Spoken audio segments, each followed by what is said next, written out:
Assalamualaikum warahmatullahi wabarakatuh. Mungkin ada beberapa dari kalian yang menonton video ini karena tertarik dengan thumbnailnya. Kok bisa gitu ya, Nabi Adam versus pejabat pemerintahan? Jadi di sini saya akan membagikan kisah Nabi Adam dari mulai asal-usul penciptaannya sampai pada alasan kenapa Nabi Adam alaihissalam dikeluarkan dari surga. Yang mana nantinya dari kisah tersebut kita akan tahu bahwa kisah yang dihadirkan di dalam Al-Quran memiliki banyak makna yang bisa kita ambil pelajarannya. Dan itu semua sesuai dengan keadaan kita hari ini. Selanjutnya mari kita mulai.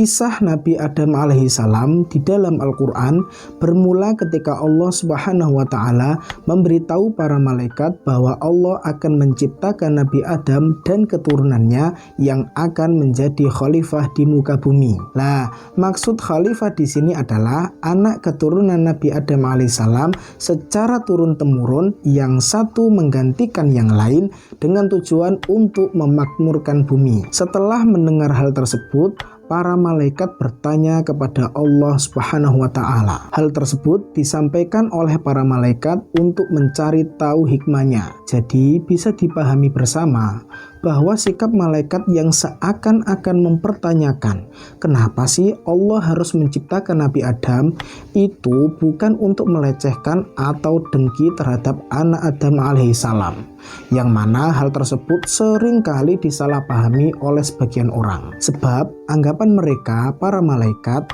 seandainya Allah ingin menciptakan manusia sekedar agar mereka beribadah kepada Allah di muka bumi, bukankah mereka para malaikat adalah makhluk yang selalu menyembah Allah dan tidak pernah bermaksiat kepada Allah Subhanahu wa Ta'ala? Setelah itu Allah menjawab pertanyaan para malaikat dengan madzahirul jalal atau dengan memperlihatkan kekuasaannya. Maksud dari ayat tersebut adalah bahwa Allah lebih mengetahui manfaat diciptakannya manusia, sesuatu yang mereka tidak ketahui rahasianya.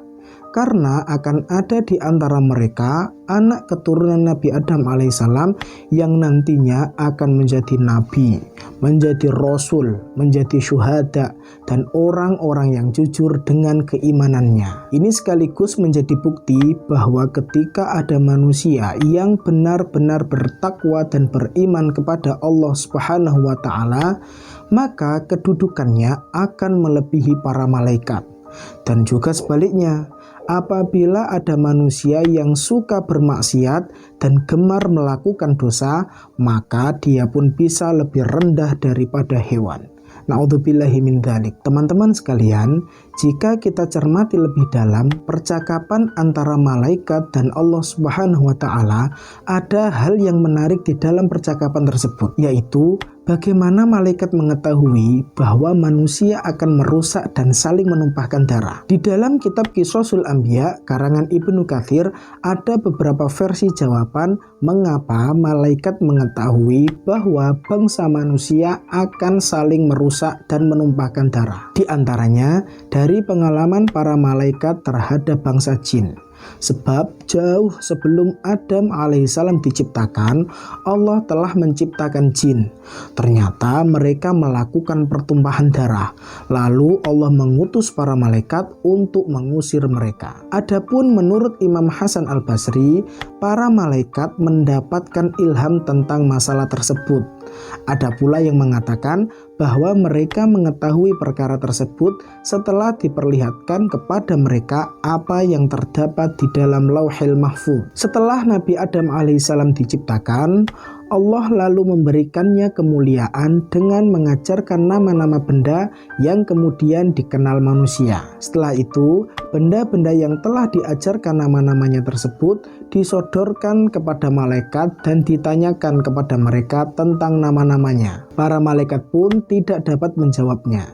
Padahal sebagaimana diriwayatkan oleh Imam Hasan Al-Basri, ketika Allah hendak menciptakan Adam alaihissalam, para malaikat berkata bahwa tidak ada makhluk Allah yang lebih mengetahui apapun kecuali mereka. Setelah perlombaan dimulai antara Nabi Adam alaihissalam dan para malaikat dan dimenangkan oleh Nabi Adam alaihissalam, akhirnya mereka para malaikat pun mengakui kebesaran Allah Subhanahu wa Ta'ala, di mana tidak ada satupun makhluk yang dapat mengetahui sesuatu kecuali jika Allah menghendakinya. Setelah itu Allah perintahkan Adam alaihissalam untuk memberitahu para malaikat nama-nama tersebut, seraya menyatakan bahwa Allah yang mengetahui segala perkara yang gaib di langit dan di bumi, dan mengetahui apa yang diungkapkan makhluknya ataupun yang mereka sembunyikan darinya.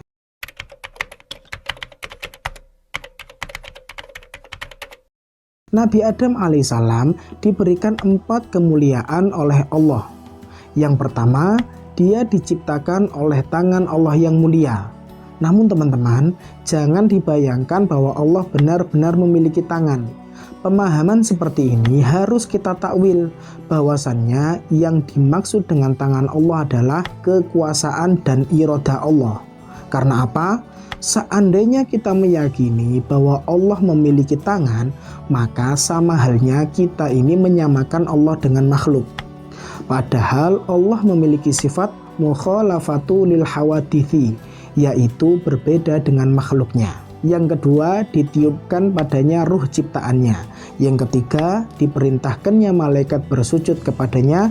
Dan yang keempat, diajarkannya nama-nama benda. Ketika malaikat yang diperintahkan bersujud kepada Adam alaihissalam, mereka pun langsung taat dan menunaikannya. Namun berbeda dengan iblis yang membangkang dari perintah Allah. Dia menolak karena sombong dan merasa lebih mulia dari Adam alaihissalam. Alasan iblis adalah karena dirinya terbuat dari api, sedangkan Nabi Adam alaihissalam terbuat dari tanah. Karena itu, iblis dikenal sebagai makhluk yang pertama kali melakukan qiyas atau perbandingan.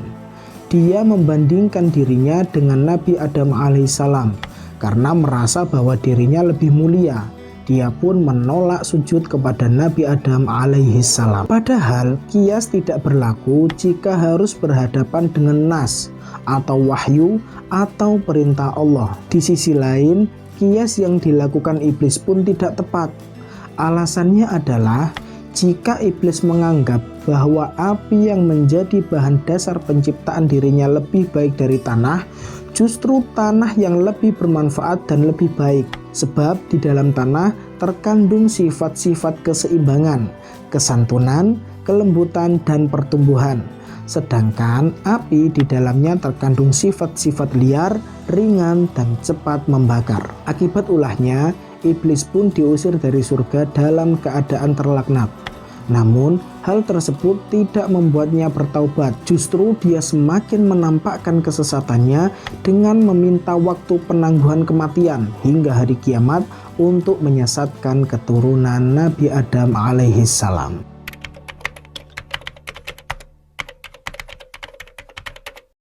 Setelah iblis dikeluarkan dari surga, Allah Subhanahu wa Ta'ala memerintahkan Nabi Adam dan Siti Hawa untuk tinggal di surga dan mempersilahkan mereka berdua memakan apa saja yang mereka sukai dari makanan surga. Akan tetapi, mereka berdua dilarang untuk mendekati sebuah pohon. Tidak dijelaskan dengan detail apa nama pohon tersebut. Ada yang berkata bahwa pohon yang dimaksud adalah pohon anggur. Ada juga yang berpendapat bahwa pohon yang dimaksud adalah pohon gandum atau pohon kurma. Manakah yang benar? Wallahu a'lam. Setelah iblis mengetahui bahwa Allah melarang Nabi Adam alaihissalam dan Siti Hawa memakan salah satu pohon yang ada di surga, maka iblis pun membisikkan Nabi Adam dan istrinya dengan berpura-pura ingin menasihati dan menghendaki kebaikan kepadanya. Iblis mengatakan bahwa alasan larangan tersebut bertujuan agar Nabi Adam alaihissalam tidak menjadi malaikat dan tidak kekal di surga. Karena itu, iblis menyebut pohon yang dimaksud dengan sebutan pohon khuldi atau pohon keabadian. Setelah itu Nabi Adam dan Siti Hawa pun terperdaya oleh bujuk rayu setan. Setelah mereka berdua mencicipi pohon terlarang tersebut, seketika itu pula aurat mereka pun tersingkap, lalu mereka mencari dedaunan di surga untuk menutupi auratnya. Di saat itulah Allah menegur dan mengingatkan mereka akan larangan sebelumnya. Setelah mendapat teguran dari Allah, keduanya pun mengakui kesalahannya dan saat itu juga bertaubat kepada Allah Subhanahu wa Ta'ala sebagai bentuk ketundukan dan kerendahan di hadapannya. Doa tersebut diabadikan di dalam Al-Quran pada Quran surat Al-A'raf ayat 23. Dan akhirnya Allah pun menerima taubat mereka berdua. Akibat perbuatannya melanggar perintah Allah, Nabi Adam dan Siti Hawa pun dikeluarkan dari surga. Begitu juga iblis dan ular yang ada bersama mereka. Adapun di mana diturunkannya, ada beberapa versi pendapat dari para ulama. Ibnu Abbas mengatakan bahwa Nabi Adam diturunkan di sebuah tempat bernama Dahna, terletak di antara Mekah dan Taif. Sedangkan Imam Hasan Al-Basri berpendapat bahwa Adam diturunkan di India, Siti Hawa diturunkan di Jeddah, dan iblis diturunkan di Destinian, beberapa mil dari Basrah, sedangkan ularnya diturunkan di Asfahan.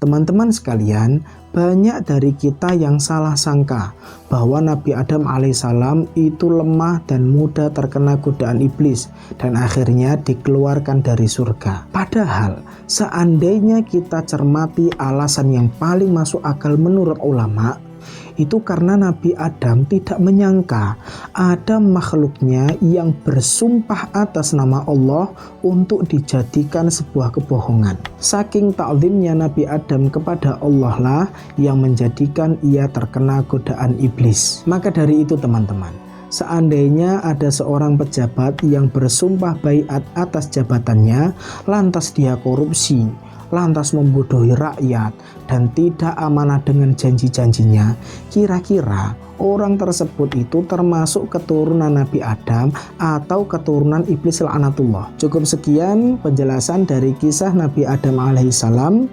Semoga bisa dipahami dengan baik. Kurang lebihnya mohon maaf. Ihdinas shiratal mustaqim. Wassalamualaikum warahmatullahi wabarakatuh.